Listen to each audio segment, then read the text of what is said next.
Bitcoin, blockchain, artificial intelligence. From a third dimensional point, you can go, oh, this is really scary. There's going to lose jobs. But if you think about technology, industrial revolution, if you go back to the beginning of fire, electricity, all these things, massive disruption occurred, and then enormous growth came about. Extraterrestrial life exists, and is very much engaged right now with many people on the planet. But that's not okay to talk about it. And clearly it's a lie. So you're back into the box. And they'll create all kinds of doubt. That's what this whole piece of world discussion about the deep states of the world. The deep states have simply been lying to you for a long time, trying to protect you, trying to protect religions, trying to protect truths that they don't want to come out, because the minute it all comes out, they're not powerful anymore.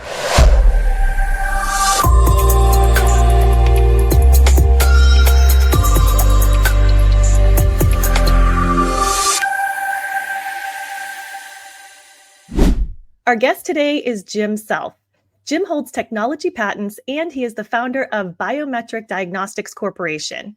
He has also served as a 2-term elected official and vice mayor of San Jose, California, and was appointed by the President of the United States to be the Director of Intergovernmental Operations for the United States Department of Energy. He has built and grown and sold 3 successful corporations. Jim grew up clairvoyant, very intuitive, and is now a spiritual teacher guiding those who feel called to find their way out of the 3D matrix. He is also an international speaker and an author, and is the co-founder of Mastering Alchemy along with Roxanne Barnett. Mastering Alchemy offers programs and energetic resources to help you remember how to step out of the 3rd dimensional game board and into the 5th dimensional experience of well-being. Welcome, Jim. You have a lot to offer, and we are looking forward to talking with you today. So we're excited for you to be here. Great. Delighted to be here. Thanks for having me. I'm grateful. Well, we have a lot of different rabbit holes I think we can go down. But before we head down any of those paths, I know that you have a very unique background with your political and your corporate experience. So how did you go from being involved in those 3D world concepts of politics and corporate world life to becoming a spiritual teacher? So it really is being the spiritual teacher first, stepping into those places. Now, so the answer to the question is with great challenge, actually, because stepping into a space with a large body of awareness and softness and the ability to kind of make 1 and 1 3 to solve problems, challenging in that world that we've just come from. So if you aren't in lockstep with how the game board sets the game into motion, then it gets to be really challenging. It's really very challenging to change the direction of the river, when everybody's in agreement with the direction of the river. And so that was challenging in lots of ways, trying to be, one of the more exciting things was running city council meetings from being clairvoyant. It was like, okay, hold on. Is this what you want? Is this what you're asking for? And, and they've got their boards that want to show you why you got to do X and Y. It's like, no. What do you want? And they'd say, well, this is what I want. Anybody approve? Is it okay? And everybody would either vote for it or not vote for it. The complications of the 3rd dimensional game of power and control and judgment and me being right and you being wrong is so disruptive. And that's what's falling away right now.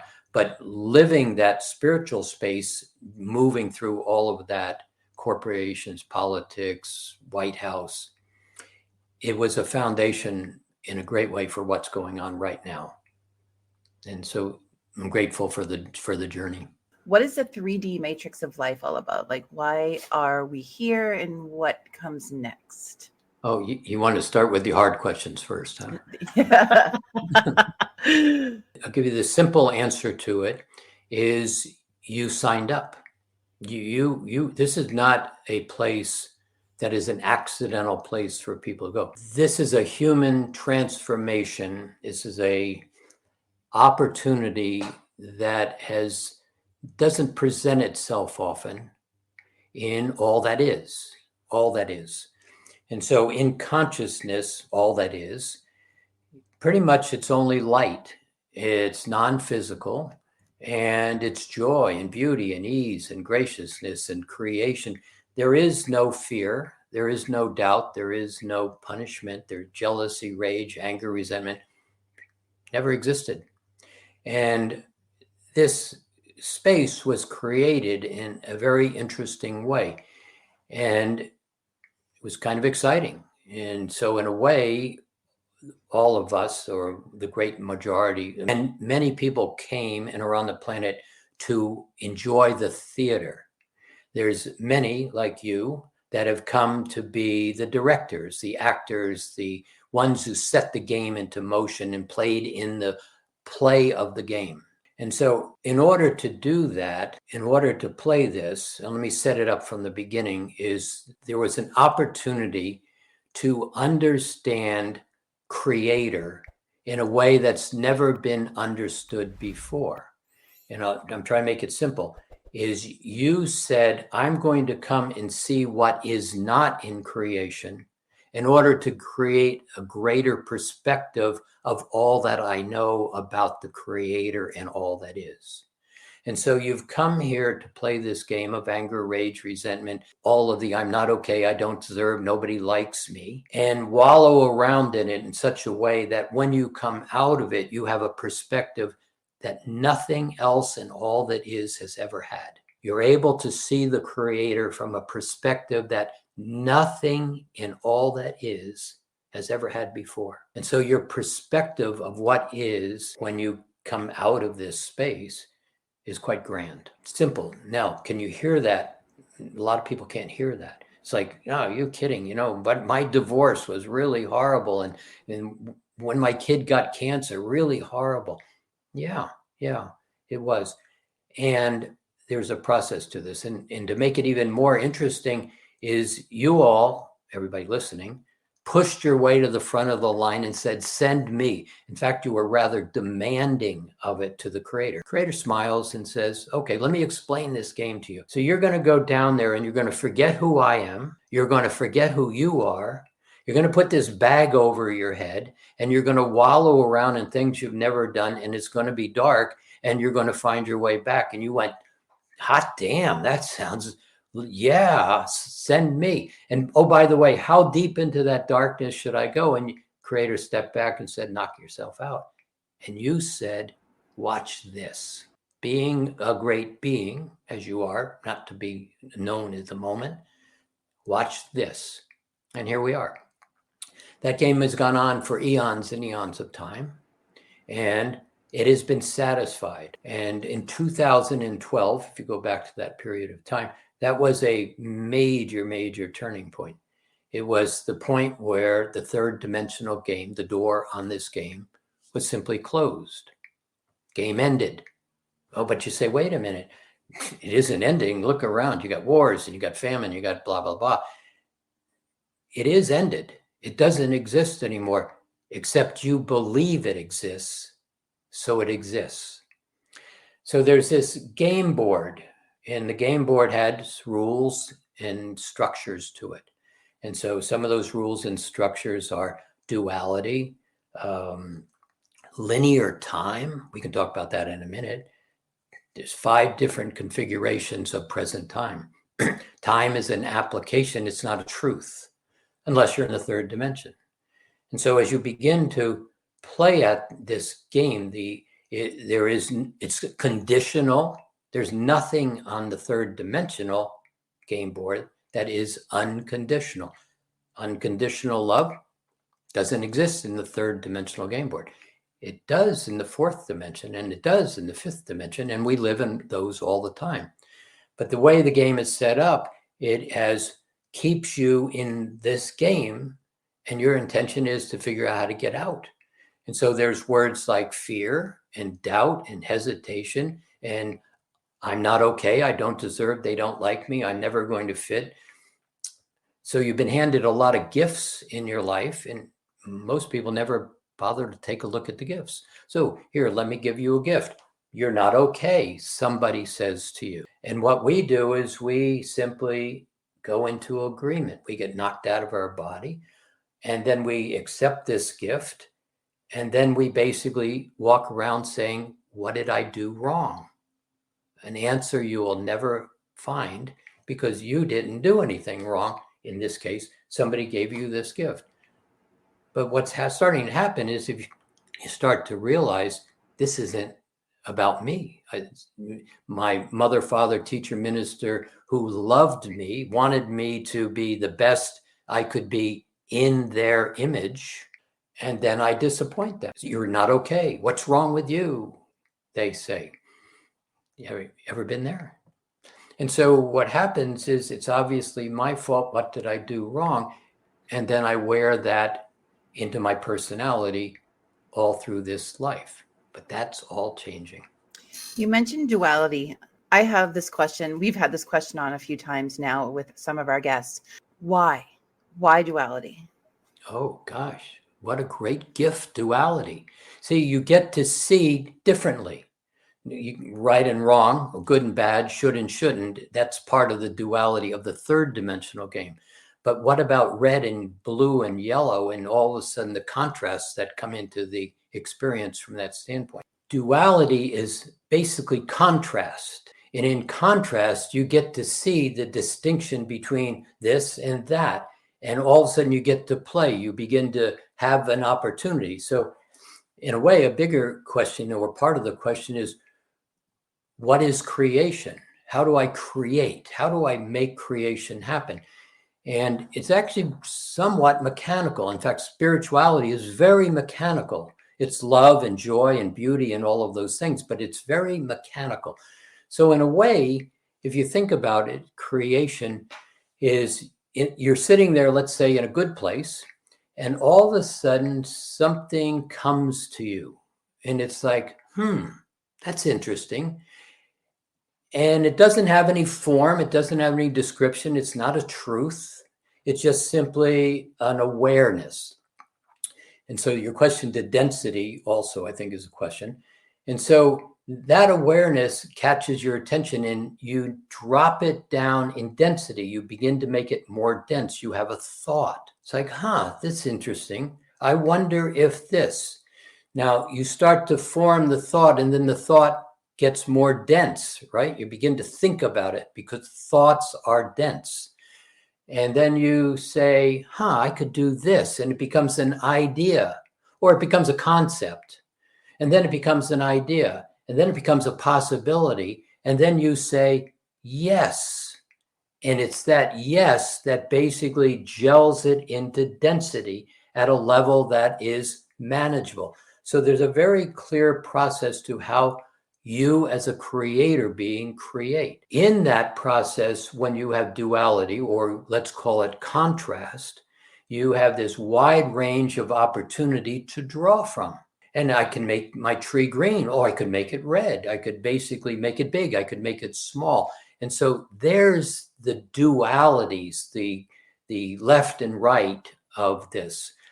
In the third dimensional game, because fear and doubt and words like that play into the game, plus I'm walking around with I'm not okay, I doubt myself, I basically don't have permission in a lot of ways to do what I would like to do.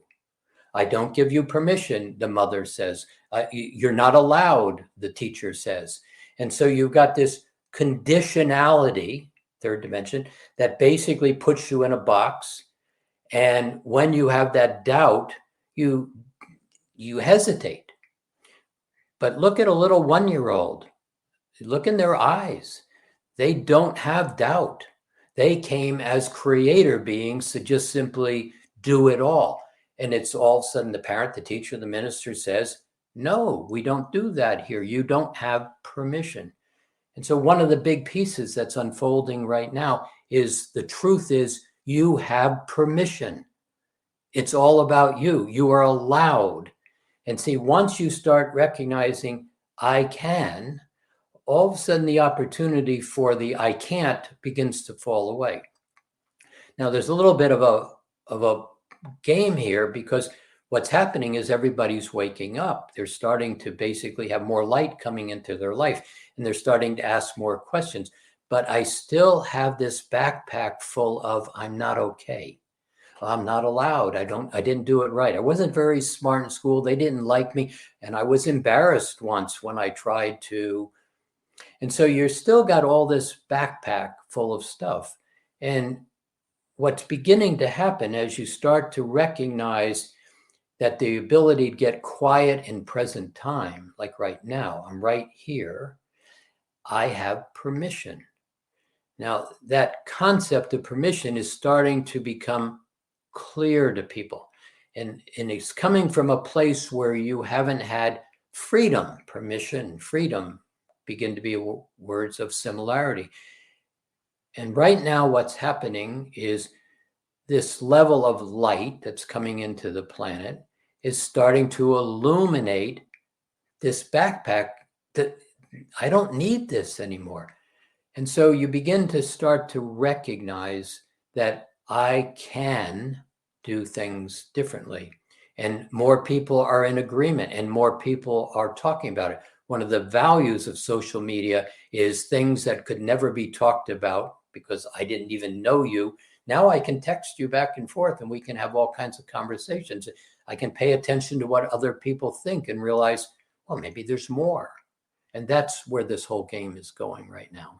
We had somebody on the other day and we were talking about karma, and Tara had this amazing question, and it threw me. It didn't even really, it went right over her head. Like she was like, okay, yeah, that's the answer. And it killed. I was like, what? So I want to ask you, because I'd love to get your opinion on it, your philosophy on this. But in terms of karma, if you're doing something bad and you're getting good from it, you're in a higher vibration. So how would that karmically affect the universe? Does that make sense at all? Well, there's two things. There's the rational mind and there's the heart. Both think. And in that heart, there's an internal guidance system. You know it intimately.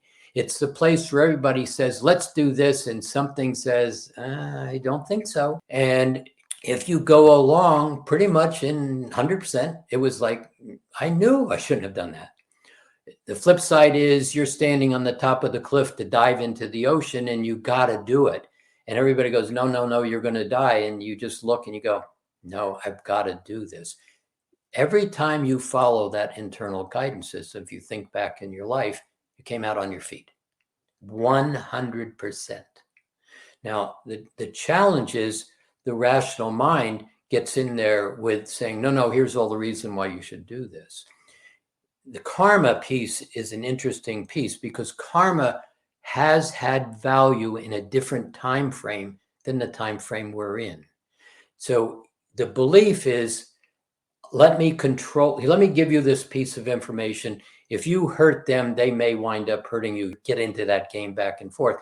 But karma really doesn't even exist in the game where we're beginning to play. This exists. Can you discern your truth, your purpose, your way of doing it? Now, let me come in and out of that karma question. So one of the things in the third dimensional game set up in the rules is, if you think about it, in order for me to be okay, acceptable, I need you to tell me I'm okay. If you want that job, you need to make them happy with you. You need to get this kind of grades in school for them to accept you.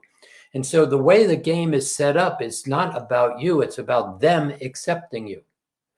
And if you don't know how to play the game or don't know how to basically be self-directed and recognize I have power, I have permission, I have capability, I can do this, you get very controlled by the game. And then if you get into situations where you tell a joke and you think it's funny and everybody laughs at you instead of laughing at your joke, you do something very fundamental. You get embarrassed and then you carry it around and it's uncomfortable. And then you kind of make a deal with the embarrassment. You say, I'll never go over by those people again if you don't jump out of the backpack and bite me in the butt. And so you start drawing lines. I'm not going to go there and I can't talk to them. And I better not go over there. And pretty soon, what are you? You're pretty confined in a little box. No permission. And if you look at the world, that's where great part where the world is, right, has been. And it's all about control, domination, imposition. It's the game of the third dimension. but to the karma piece. So what's happening now is people are waking up and they're basically simply saying, this isn't right. I mean, if you take a look, without being political, at the unbelievable upswelling of enthusiasm of going from Biden to Kamala Harris. Now, not a political statement, just like, boom, $200 million gets contributed from $10. That's an awful lot of pent up repression that's looking for, I'm ready to explode into well-being. And that's what we're doing right now. We're moving into the state of well-being. So karma, where it had play in terms of how do you control and give people guidance way back when, this karma doesn't exist in this game of moving into the higher dimensional space. It's all about your ability to be managing yourself, choosing for yourself, creating for yourself with permission. I love the concept that you just shared about permission. Are you familiar with Bashar, Daryl Anka, who channels Bashar? He talks about that a lot, giving yourself permission slips. And I think sometimes it's what the ego needs in order to proceed forward with doing something that is right for you, or that's on your true path. And I just think he gives such actionable steps. So I love the idea of permission slips and allowing yourself to do the things that you truly want to do. Part of the underlying question is, why don't I have permission in the first place? I mean, besides the mom, dad, teacher, minister, who raised a comment about vibration a few moments ago. One of the things that happens is, if I ask you a silly question, where do you start and stop? Now, there is no truth to that question, but you have this energetic field around you, an aura. And one of the things that happens is most people don't pay much attention to it at all. And so if I say, well, I don't like you because, or you're a terrible person, and I throw energy at you in the course of being angry with you or that expression, one of the things that happens is I feel your anger. It's like, you're not okay, and boom, you get knocked out of your space. One of the things about that energetic field that's around you, it's yours. And let's decide it has a definition, a point of delineation. In fact, if you stick your arm straight out in front of you and turn your palm towards you, plus or minus 2 inches all the way around you is your aura. But if you begin to recognize that from the edge of that to my heart is me, and everything on the other side is Shakespeare's theater to entertain me, and you were able to put a point of delineation, we use a concept of a rose. You place a rose right on the edge of the aura, and you stay on your side and let the theater stay on its side. What happens when that person says, I don't like you? This isn't a wall. It just simply isn't about you. It stops there. It's not a keep out. It's just simply a discernment. Once you begin to discern all of that energy that you're responding to, 99% of it is not yours. It has nothing to do with you. And a lot of the things that you go into agreement with, watching the Fox News and all those news stations, that's just noise. And if you pause, it has nothing to do with you at all. Now, I can have an opinion, but does it have anything to do with me? Once you start to discern, all of a sudden, what they think begins to be less impacting. And you realize after a few moments, or after a little bit of time, I'm in the world, but I'm not of that world.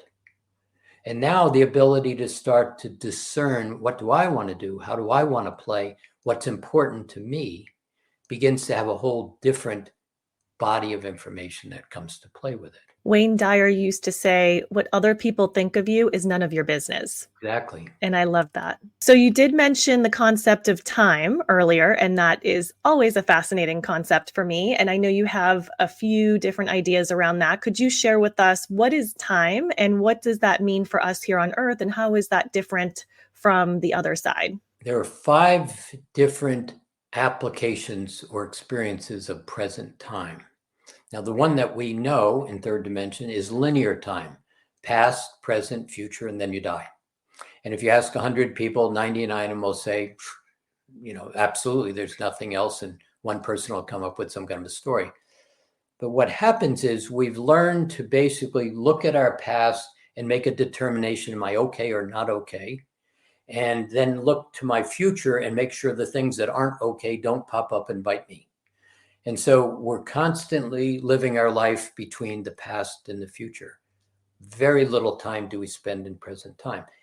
I said third, fourth, fifth dimension, you're playing with them all at the same time. Third dimension is a reactionary present time moment.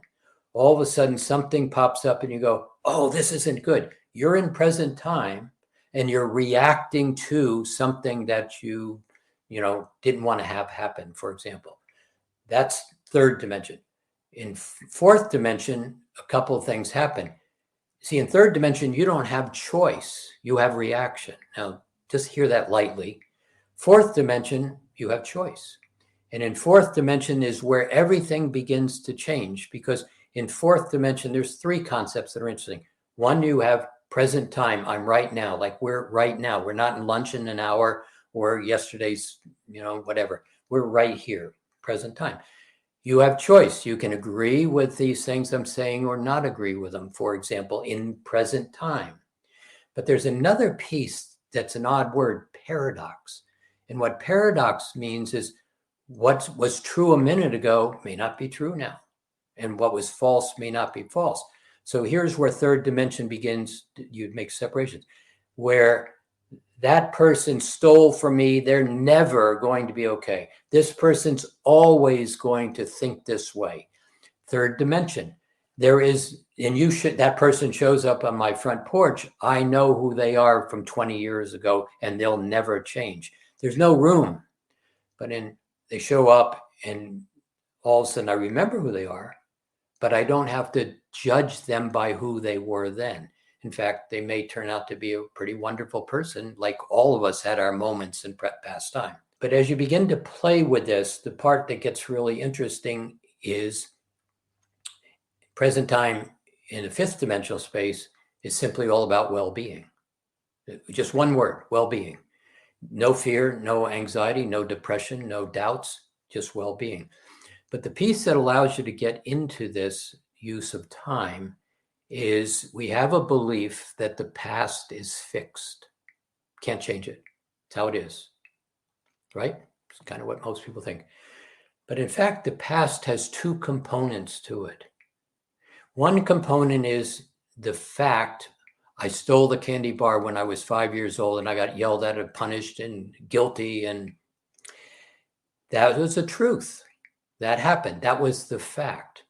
But if somebody says, did you ever steal something right now? You ask me that question. I go, oh yeah, I did. And I'm guilty. I still feel really bad about it. Why? So what happens is one piece is factual.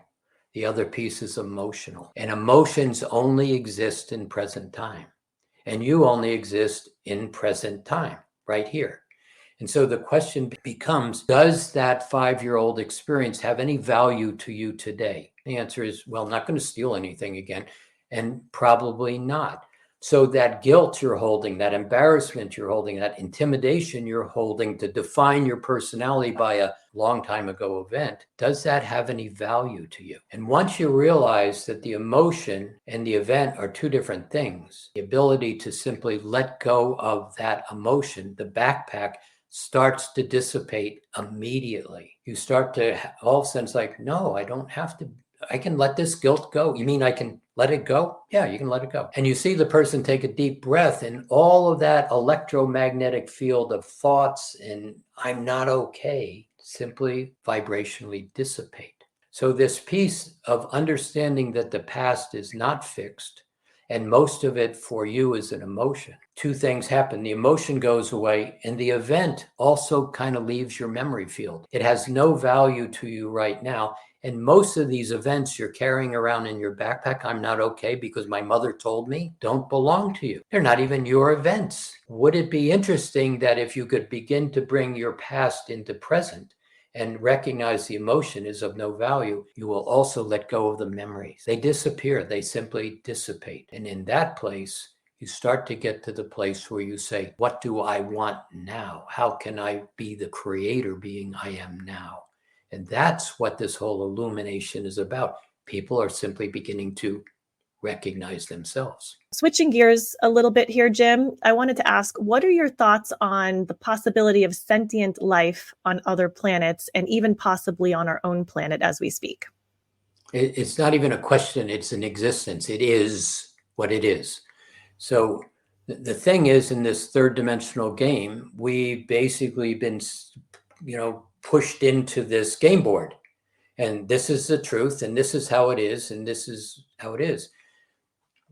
There is no question that extraterrestrial life has existed on this planet, co-created with this planet. You go back and look at how Atlantis was created, who the beings were, how the whole relationship to a lot exists. There's no question, but it's not an acceptable discussion on the third dimensional game board. So we don't talk about that.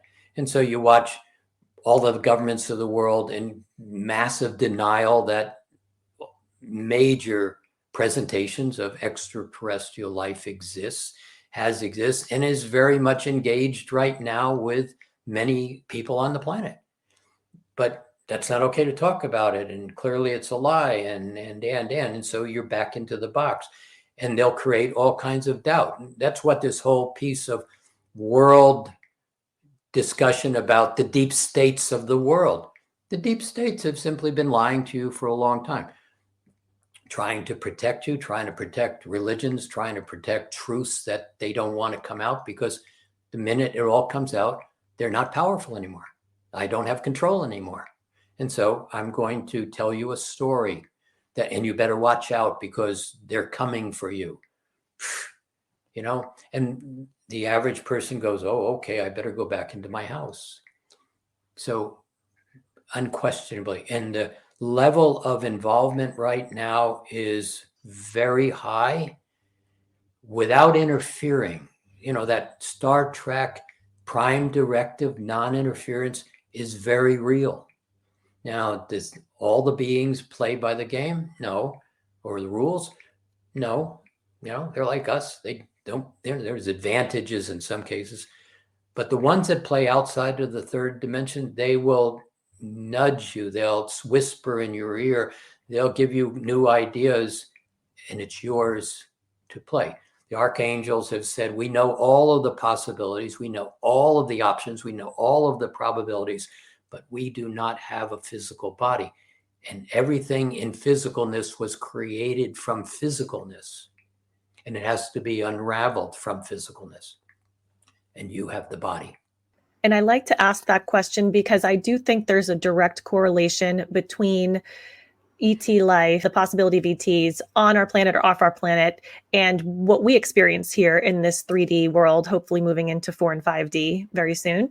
And I do think that there is a connection between all of us. So I was just curious to get your thoughts on that. And since you did mention the powers that be, what are your thoughts on our monetary system currently, and where are we going with that? Well, it's not just a monetary system, it's the whole third dimensional game. It's broken. You can't keep kicking this can down the road waiting for some other generation to fix it. And you get right to the edge, which we're right at the edge. And I don't mean that as a scary thing. It's just simply you're watching transformation. Now, I said earlier, you can't change the direction of the river when everybody's in agreement with the direction of the river. Everybody is not in agreement anymore.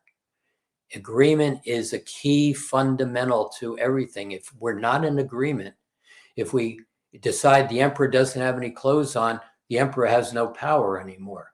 And so that decision about things aren't what they are supposed to be is beginning to be very conscious all over the world. And so the flow of the river, the agreements are starting to change. And what you're watching, to your monetary question, is the game that has been being played is coming to an end. Everything has seasons, and we're moving into this fifth dimensional spring, summer season and third dimensional fall, winter season. And it's not Armageddon and big fiery ending. It's just simply people begin to move into other possibilities. This whole level, I don't use the word extraterrestrial because it's too limiting in the belief system. People say, well, it's these ETs and spaceships. It is so much bigger than that. And that the biggerness is basically creating ease into the system. And you're watching people try to move around very rigid structures. Bitcoin, blockchain, artificial intelligence. From a third dimensional point, you can go, oh, this is really scary. There's going to lose jobs. But if you think about technology, industrial revolution, if you go back to the beginning of fire, electricity, all these things, massive disruption occurred and then enormous growth came about. So is there going to be a new monetary system? There already is. And you're watching it day by day begin to have more light in terms of blockchain cryptocurrency. Now we'll say Bitcoin as just one piece of it, but the system that's coming into being is extraordinary. You're going to see electricity go to $0. Once you basically provide fuel into a system, the source of permission to create, the whole structure recreates. That which doesn't work falls away. That which is possible comes into being. That's the life we're living right now. You're right at a point that is phenomenal. That's why I said at the beginning, you pushed your way to the front of the line to be here, because this is an epic movie. And the more you're able to step out of its I'm not okay and start to take a breath of fresh air and begin to realize that the curtain's being pulled back and all of the things that I was afraid of a minute ago, all of a sudden, well, it was just a tree in the woods type of thing. You're watching something happen right now that's not getting the proper acknowledgement. You're watching freedom begin to be imposed all over the planet. Immigration at the level you're watching it. People are moving to freedom.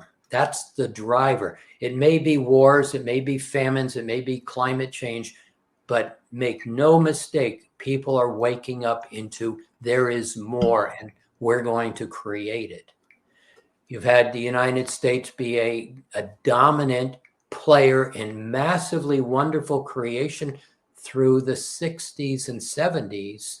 And then it began to be onerous and more of a bully in a lot of ways, pushing away the opportunity for all these people that were growing up, being educated, beginning to have more, and then said, nope, we're going to stop you right here. You can't have any more than this.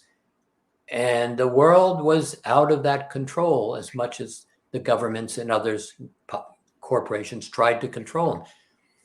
Genie's out of the bottle. We're coming to a point. All you have to do is just kind of step back to enjoy the movie. I'm hesitant to say this, but just isn't it amazing? You could have a very blundered political speech from the president. You could have an assassination. You could have a change of politicians. I mean, you got to be absolutely mesmerized by like, how is this all happening in this moment of, and it's just happened. And the whole game just changed around in a matter of a few short breaths. Stay out of the politics, but just simply recognize more and more of this is going to happen. And it's about the kids. It's about the millennials. It's about the baby boomers recognizing they've got to let go of the game they've created that doesn't work any longer. Absolutely. People are taking back their sovereignty. Exactly. Yeah. We were speaking earlier about me wanting to, all of us wanting to get this word out. And there's some people who don't want or don't care to listen. So I believe is something that we have or starts as a child. It's a filter that we have that we don't want to, almost like you said, that little bubble around us. Right. It's not ready to get that information.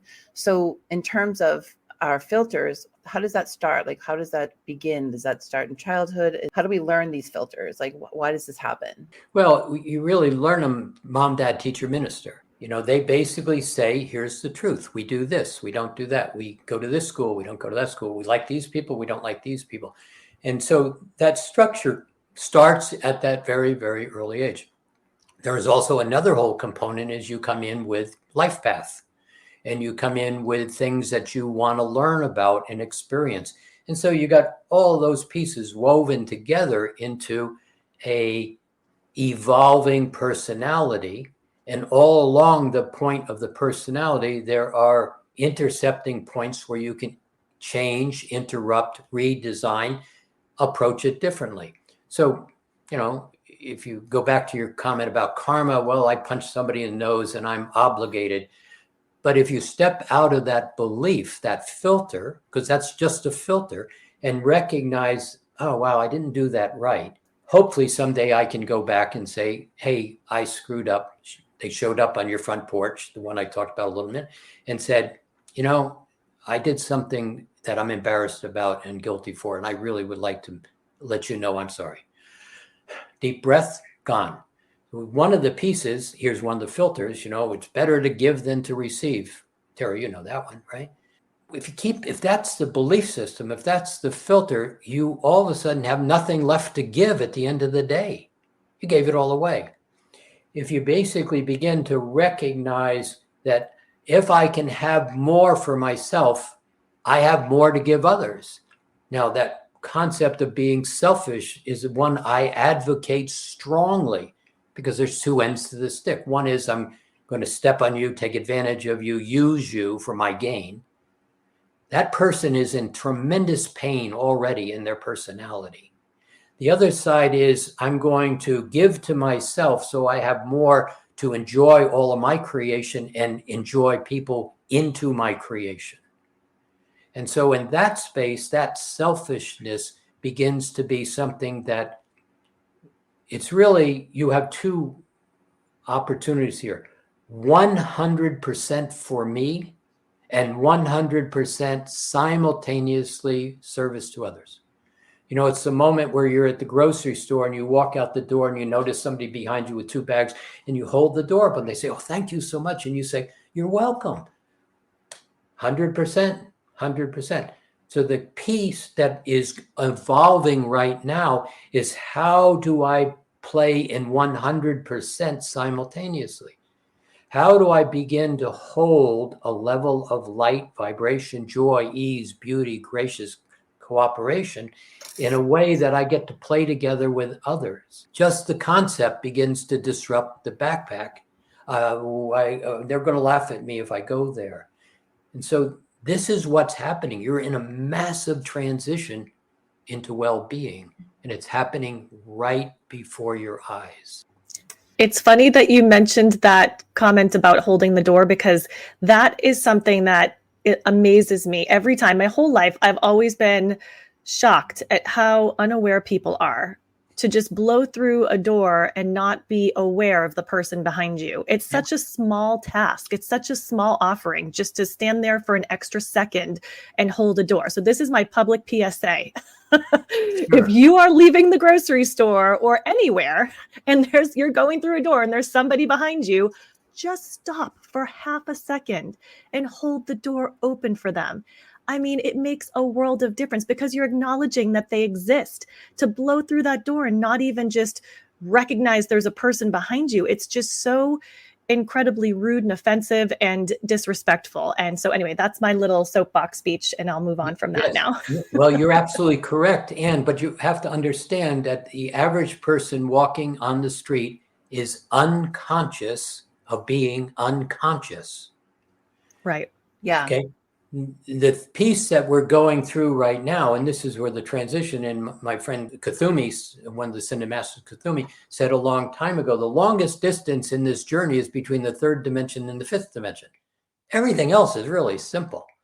And so the next piece is basically people are waking up, and there are two things are happening. They're becoming conscious of being unconscious. It's like, oh, I'm embarrassed, I'm doing things wrong. And they're beginning to become conscious of being conscious. But both things are happening simultaneously. So it's not necessarily a utopic, wonderful experience. I'm becoming spiritually enlightened. No, I got a whole lot of stuff in my backpack that I'm becoming conscious of.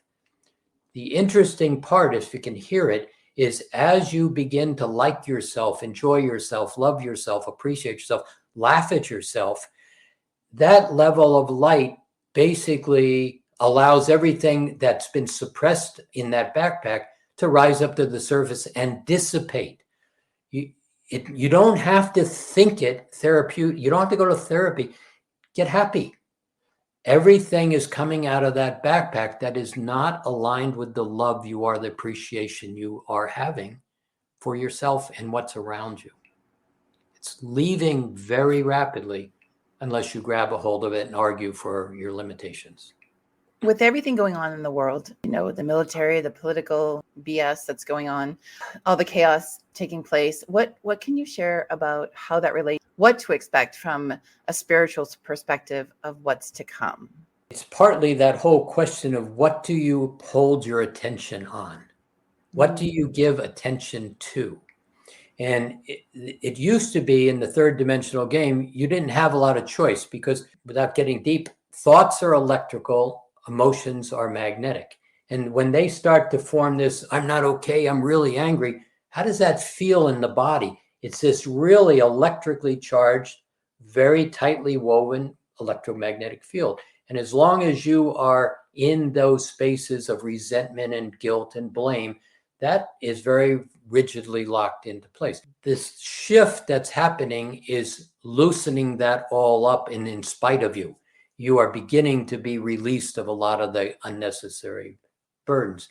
But the world is playing this game. Actually, let me step out. Ask me your question again, because I was going to answer it differently, and I think. Oh yeah, no, I'm basically, with everything going on in the world, between the political stuff, the chaos, and the military and the wars and everything, like spiritually, what's to come, basically. And just to go off what you just said, I have this, speaking of duality, in my brain where I know I don't want to spend too much time thinking about it, but then on the other hand, I know that every one thought that's positive, oh, I can't make a difference. Yes, you can. And then does this make sense? It's this constant, don't give it worth.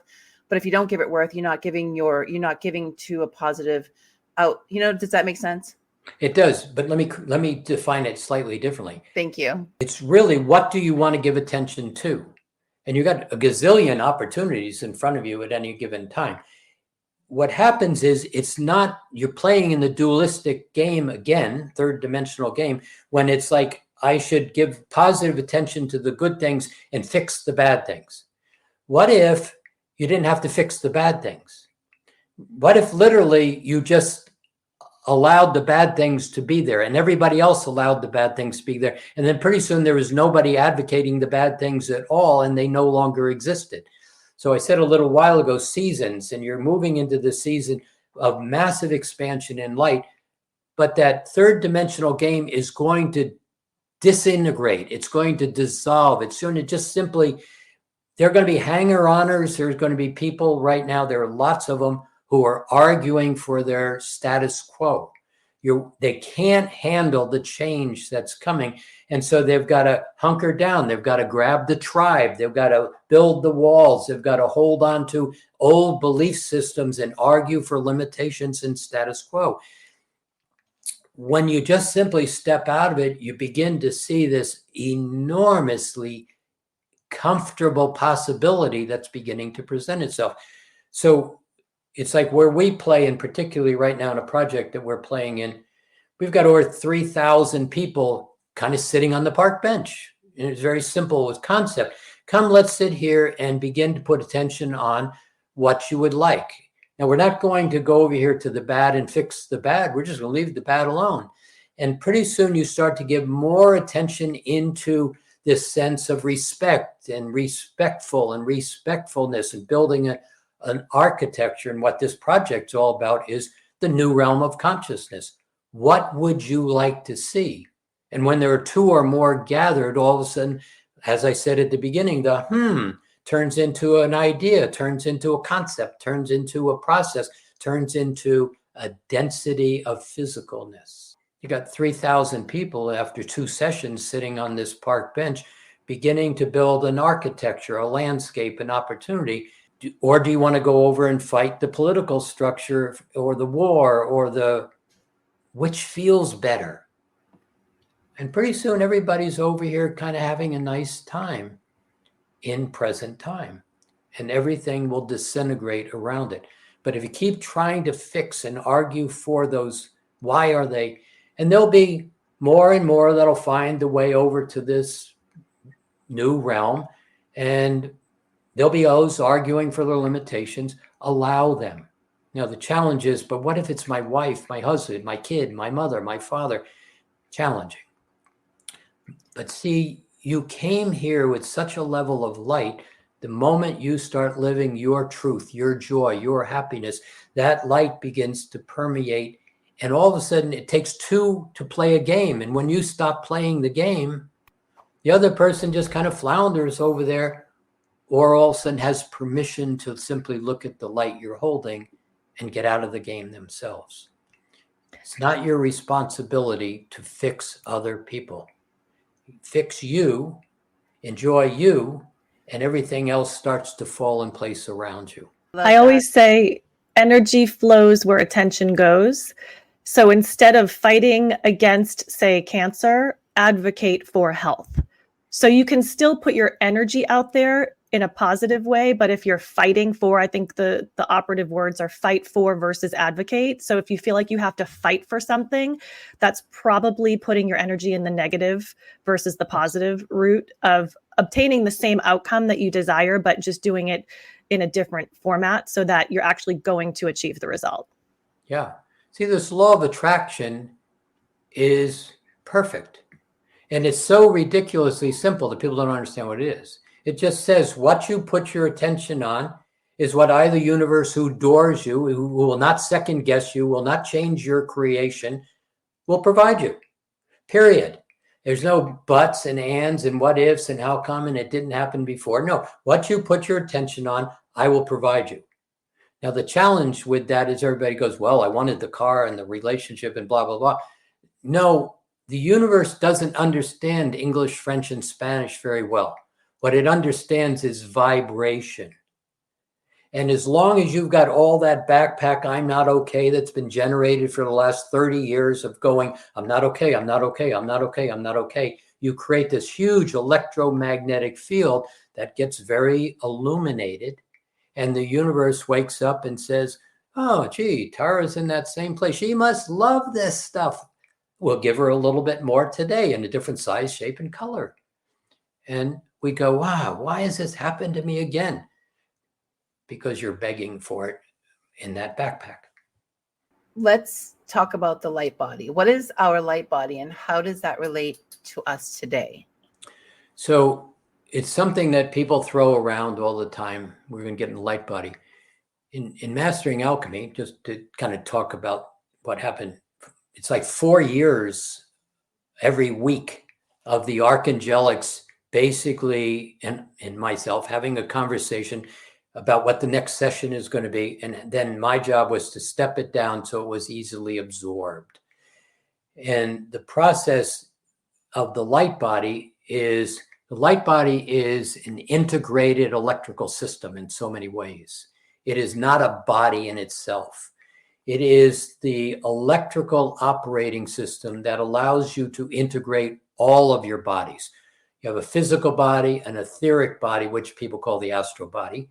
You have a mental emotional body, which is one body, not two bodies. You have a causal body. You have the higher self, oversoul, and Christed oversoul. Those are all you in different alignments of consciousness.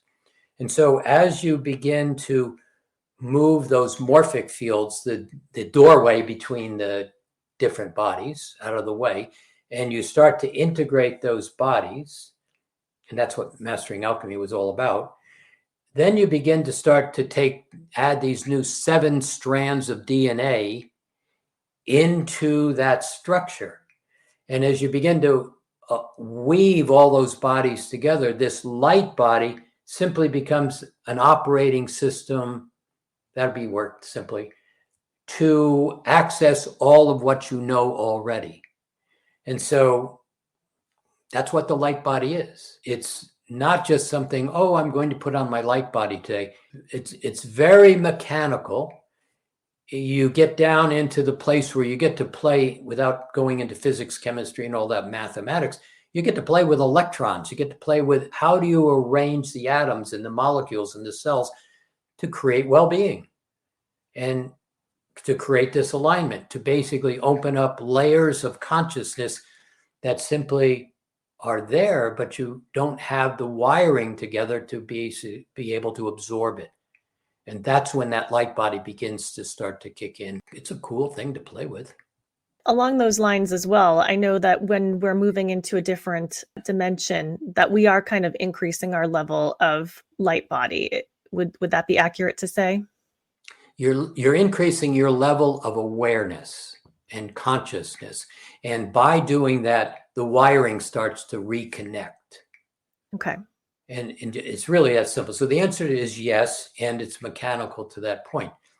What happens is you start to begin to put pieces together that weren't able to be put together before. And it's an evolution. And no matter how much anybody says, I think I have a good grasp on it, you don't. It's like trying to explain a quantum computer to an ant.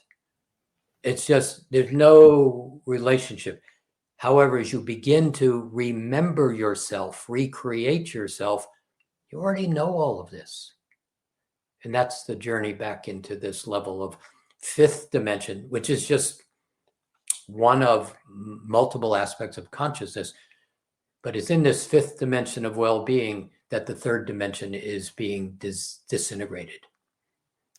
And I know we're all on our own journey here in terms of growing our consciousness. Some of us are a little bit further along the path than others, which in my mind would translate that some of us would graduate to that fifth dimension more quickly than others, which, let's use as an example, friends and family. So how does that work if we are moving from the 3D to the 4D to the 5D, and we know that these dimensions are splitting?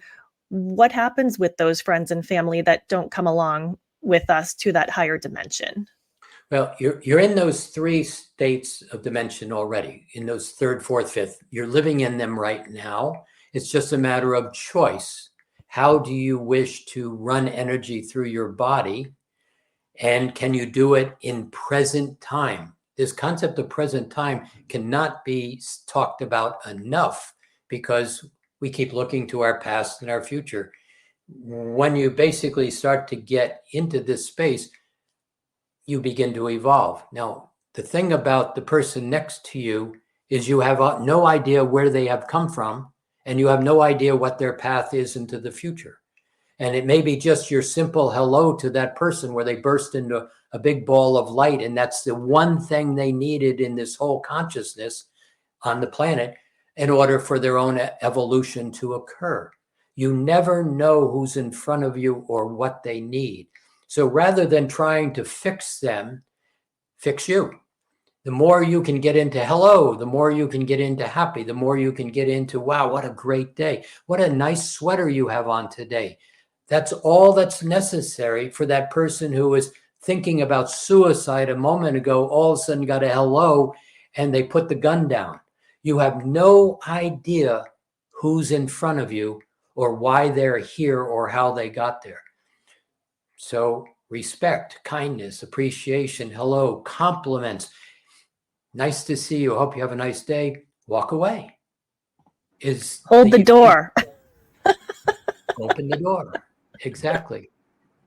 See, what happens is in that 100% me and 100% you, I get happy. I get to laugh. I get to enjoy this. I'm having a wonderful time just having conversation. And I said earlier before off the air, I don't have conversations with people quite often. So am I having a good time? Yes. Thank you very much. You made my day, if you understand where I'm going. I heard you mention Project Park Bench earlier, and we kind of breezed through it. Could you share with us about the New World Service project that you've been working on called Project Park Bench? Yeah.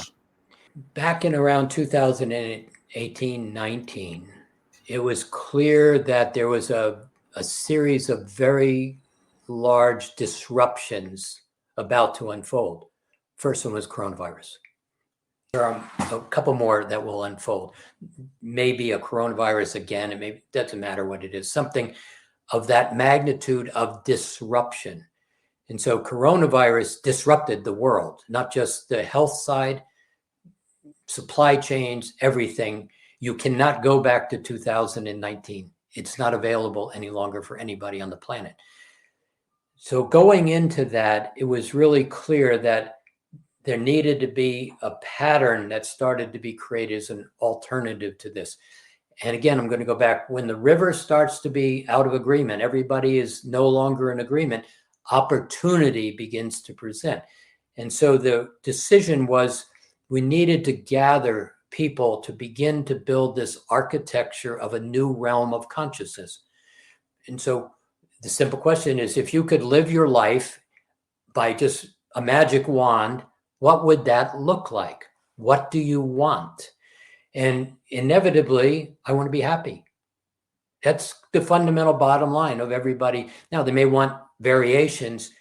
And so if you can gather people into an agreement, and everything is about agreement. If you're not in agreement, nothing really happens. And so we began this process of building this new realm, an architecture, a landscape, an environment. And in the process of doing that, we kept focusing on having it jump one octave, go from third dimension into another octave. And if you know octaves in music, it's just a leap, a doubling over where you were. And so we created that octave and we built it in joy and ease. And there was a change in gravity. Gravity isn't what you think it is. Gravity doesn't pull, gravity pushes. But that's a story for another day. There became a buoyancy, a lightness, an ease. And all of a sudden, everybody was in agreement. And over 5,000 people showed up for that 33 weeks of experience. And you built that in respect and dignity and kindness and all of those words you brought. You have permission and you're allowed into agreement. And then we paused to see what would happen. And wow, I mean, a lot happened. And now it's time to resume into this next phase. And part of it is through this whole autocratic shift that's possible. The game is not, there's choices where the world could go into this autocratic structure. The world could simply go into a light structure. And so that gathering on the bench, we've done it 2 times and we were now over 3,000 people on this. And it's about one or more gathered. And all of a sudden you begin to have the experience of everybody else. And there's no the architecture, there's no truth. It's just, if you could describe beauty, what would it look like to you? That's it. And all of a sudden you begin to, remember I said earlier, how does creation happen? It's like, never thought of that. And you put into an idea, into a concept, into a construct, into a yes, I can have that kind of beauty. And you got 5, 10, 50,000 people sitting there defining aspects of beauty. Is there an odds, any chance that it's going to be ugly? Probably not. That's what the park bench is about. It's free. There's no charge. It's simply parkbench.com, sign up. Nothing's being sold. We're not selling Mastering Alchemy. Steve Rother, who is another really great channel, is going to come and play in there also. It's about, can you build an agreement of well-being? 5th dimension. I love that. I love that project. I think it sounds very worthwhile, and I would encourage everyone to check that out. I definitely plan to do that as well. And just as you were talking, Jim, there was something that came to mind. I wrote down yesterday, what do I want? Like, what are the things that I want? And the first 3 things that came to mind, the first one was freedom, which you mentioned earlier. The second was happiness, which you just mentioned. And the third was connection. So it wasn't, the car or the vacation. It was those 3 intangible things. So I think that's probably a common theme for a lot of people. And I think we do need to all get into agreement with that so that we can bring that into this new dimension with us. And considering a new dimension, do you have any advice or a skill that you could offer to anyone listening today that might help them see through that 3D matrix and they can put into use in their life to bring them into that new dimension? Yeah. So I'll go back to one of, we've got people that have been playing with us for 10, 15 years. And I say to them, and they're really very capable. And I say to them, The two most important tools that you've ever learned are the rose and the words. And let's talk about the rose. So I mentioned it earlier, this place where you basically become conscious of that energy field around you. Now, what happens is the minute you put your attention here on that energy field, you're in present time. I'm here. I'm not at lunch. I'm here. I'm looking at this experience and I'm creating it. And it's just simply, if you just place this rose right here in you can use a dandelion, you can use a rock. It doesn't matter what you use. A rose actually has some very specific spiritual significance energetically. But if you can just imagine a rose and just hold it in your fingertips and just you be on this side and look at everything, look at the wall on the other side and just kind of hold it here and play with that from the standpoint, pull your energy back to your side. Close your eyes if you want, be in the center of your head. Another really simple concept that a lot of people have no grasp of is just simply, I'm here, center your head. You get quiet, you become aware, you become present just by defining this space.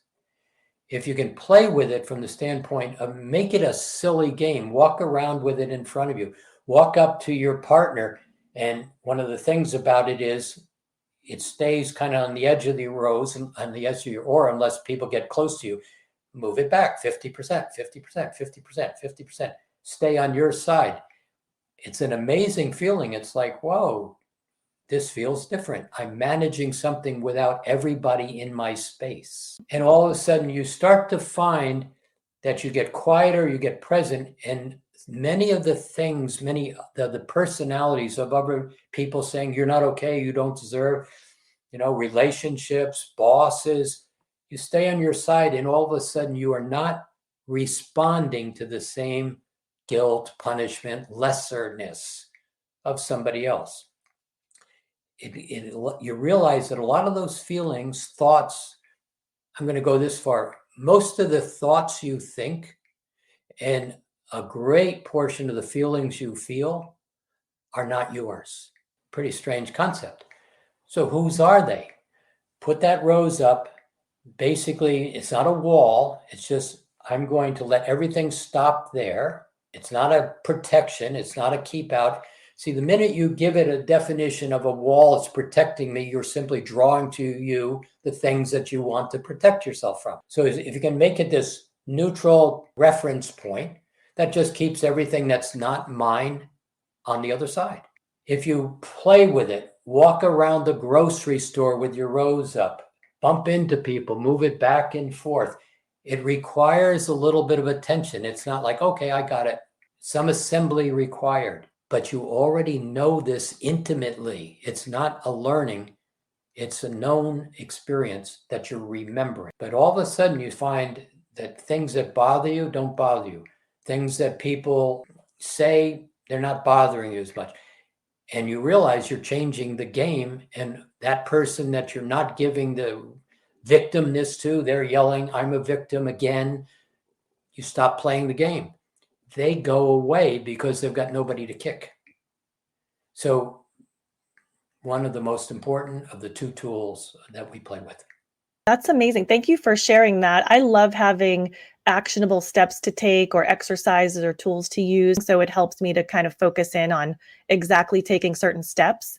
And so I appreciate you sharing that. And I know you have a lot of other resources that you offer for free on your website, and you have different events that you offer. And I know you have some books as well. Can you share with us where people can find you and what you have to offer there that people can go look to you for? Sure. Masteringalchemy.com. There is like this rose tool. I think we begin to start talking about the power of words, which are everything. And so those are fundamental tools. There's a book called Course in Mastering Alchemy. It is a very thorough outline of everything that is in kind of 5 years into the light body piece of work, but it is not the course, but it is very thorough with information. That book's available on Amazon. But the pieces that we play in it's park bench is really the major focus of what we're doing right now. But beginning to figure out how to get rid of that backpack and all of that I'm not okay that never was yours in the first place. It's very mechanical. It's not therapy. It's simply recognizing I can let this go. It's almost to the point where do you like the movie you're in? And would you like to step out of the movie?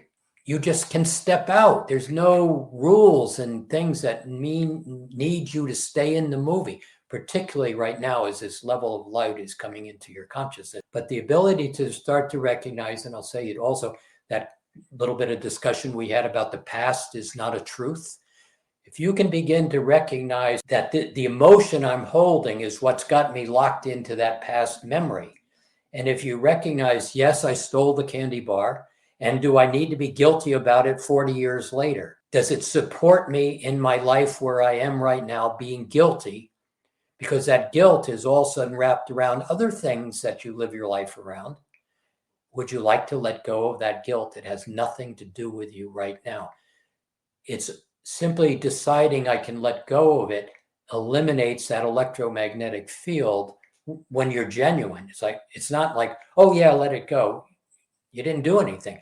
But if you realize I don't need this, take a breath and you're going to be astonished by how much of your past simply disappears out of your awareness. Well, I think that is so very needed in the world today. I think there's a lot of people walking around with suffering that they don't need to be. So I think what you have to offer is amazing. And I have thoroughly enjoyed this conversation. I know Tracy has as well. And you mentioned earlier that you don't get to have these conversations very often. Well, you are certainly welcome back anytime, sir. We just completely appreciate you and your time and the knowledge that you shared with us today. So we just want to say thank you so much. We appreciate you very much. Thank you. Yeah, my pleasure. Thank you. I enjoyed spending time with you both. Enjoy your day.